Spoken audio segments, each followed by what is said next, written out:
out of nowhere coming at me being like, you need to. And I'm like, sorry, I'm not even sure what you're talking about. And then I was thinking, Hey yeah, guys. but okay, doctors. Sorry, I have multiple screens open. My apologies.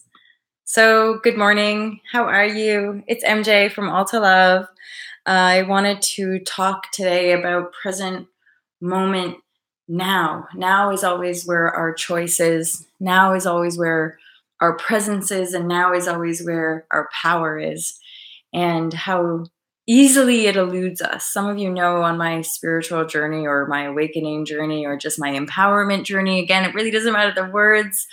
The journey is really simply about us feeling better in these bodies and us feeling like we're living a life that we love and that we enjoy versus living a life of pain and suffering and martyrdom and woundedness and all of that kind of stuff. And so we really can, in every moment, choose our choice and choose whether or not we are a victim, choose whether or not we want empowerment, choose freedom.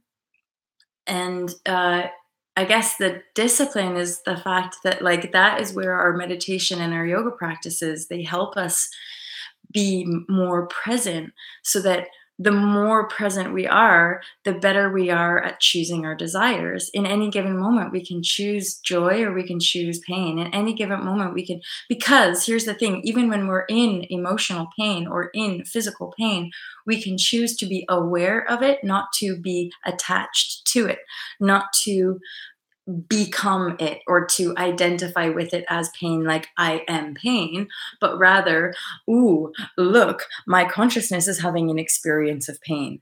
My consciousness is an experience where I'm feeling sensation in my body, which I would perceive normally as a little bit uncomfortable. And so what is that discomfort telling me? What is that pain trying to tell me? What is that experience trying to tell me about myself? Why do we create these experiences? What are these experiences trying to teach us or tell us? And I'm aware in my own life that in the present moment now, often those experiences are asking us to let go. They're asking us to let go of the past.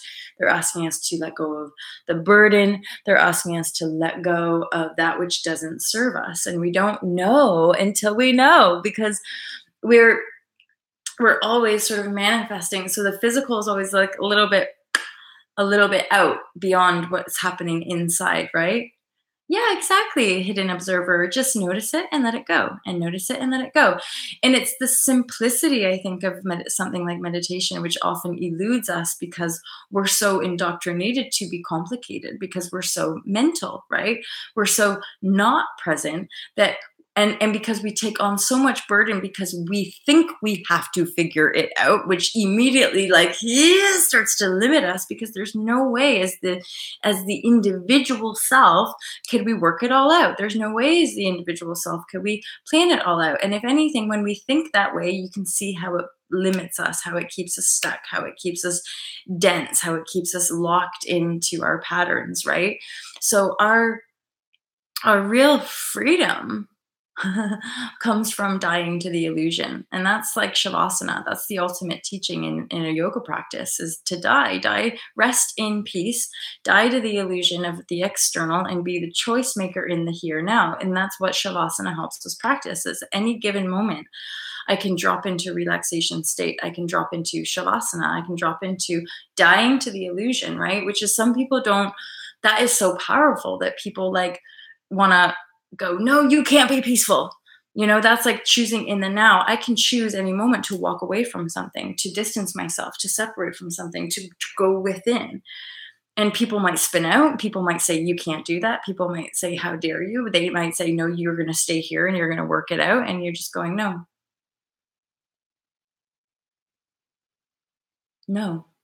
because there's always this peaceful place inside.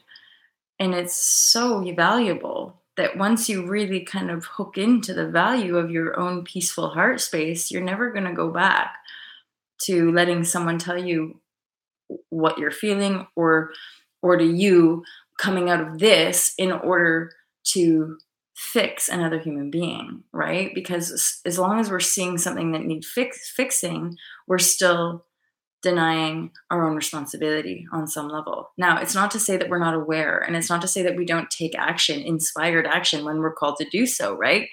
That's part of the weirdness of all of this. It's so paradoxical sometimes, or all the time, and very counterintuitive. We have to keep leaning into our own fears to break through them. Someone else can't show them to us. Someone else can't necessarily tell them what they are. And often when we're projecting them onto someone, we're just projecting them onto somebody. We're not truly in our creative flow until we're truly in our creative flow. We're not truly in our power until we're truly in our power.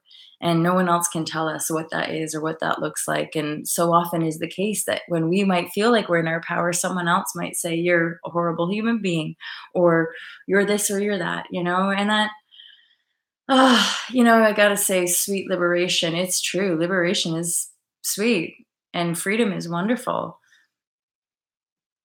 The teachings are so pure and actually so simple. It's only ever you. It's only ever you. Thine is the kingdom.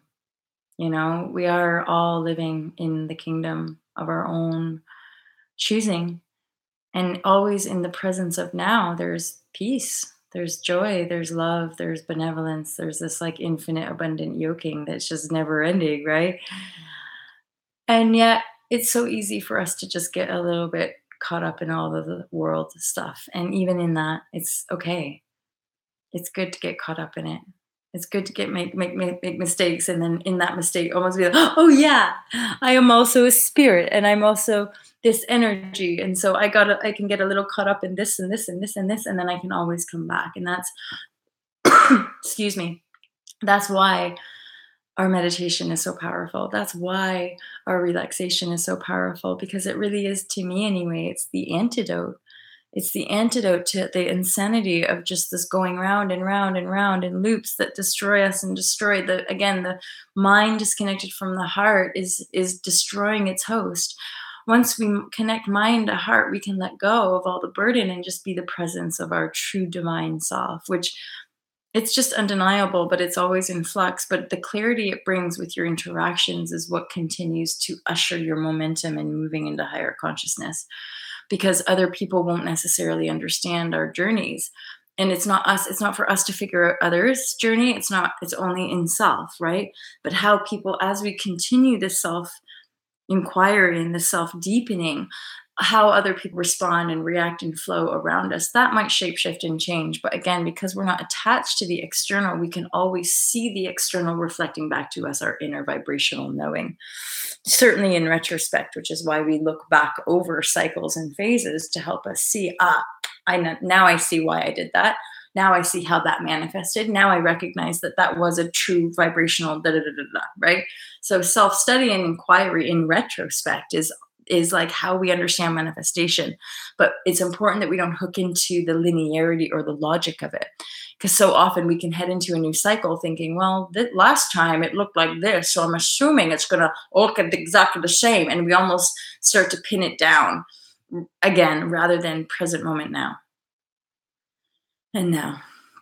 And I'm finding that it's very interesting navigating a new business and new paradigm, because we're not systematizing anything, and yet new systems are coming into form naturally as the three. There's like a team of three of us. So like the more we keep permissioning each other to be in the flow, don't respond to an email if it's stressing you out. Sit with your triggers as and when they come up. Open communication. But there is this new rhythm, this new flow that all I can say is based on the new frequency, is based on the higher consciousness expansion and systematizing a world that supports the whole rather than a limited few.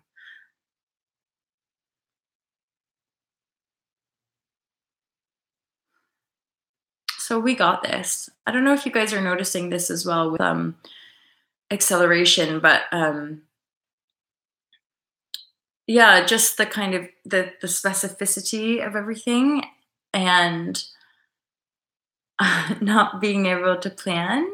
It's really interesting. Like, I have senses of things, and even other people around me, like we have a sense of things, but like really like more than a couple months ahead, it's really tricky to make specific, because I can feel the rigidity. I can feel the contraction. If I try to make plans too far ahead, it just goes, and you're like, oh, I guess that's not relevant. I guess I don't know. I don't know what's going to come, right? So it's like, allow. Although I know I can't, it's all confidential, you guys. But some pretty amazing things have come in, and I'm just sitting with it. Weirdly, stuff that you dream of, but vibrationally you're not a match. And then once the dream manifests, it's not the dream you thought it would be, because you're a match to it. So you're already matching up for the next manifestation. It's very, very fascinating and interesting and bizarre and weird. And, thinking it's not weird is just another limitation, methinks. Hey, Hidden Observer, have a wonderful day. And thank you so much for your support, for your engagement and your commenting. I really appreciate it. Some of you guys know I've been sort of working this channel since 2012. I think it's come a long way.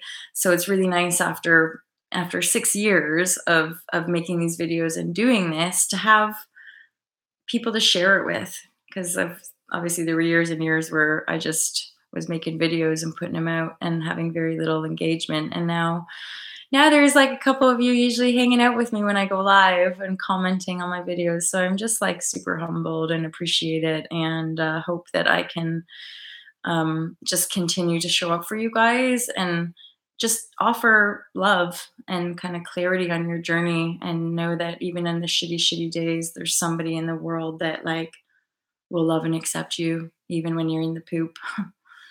Because I've been in plenty myself. And it gets stinky down there by yourself. So it's nice sometimes when people come and help you clean it up. Because there's a lot of shit in the world. And I see that. We're all responsible for cleaning up some shit. So dumping on each other doesn't really help. So sometimes those of us who can handle a lot of dumpings, we need to shake off, clean off, and support ourselves for a little while. Anyway, enough talking about shit. I love you guys. I hope you have an awesome day. Love you loads. Take care. Bye.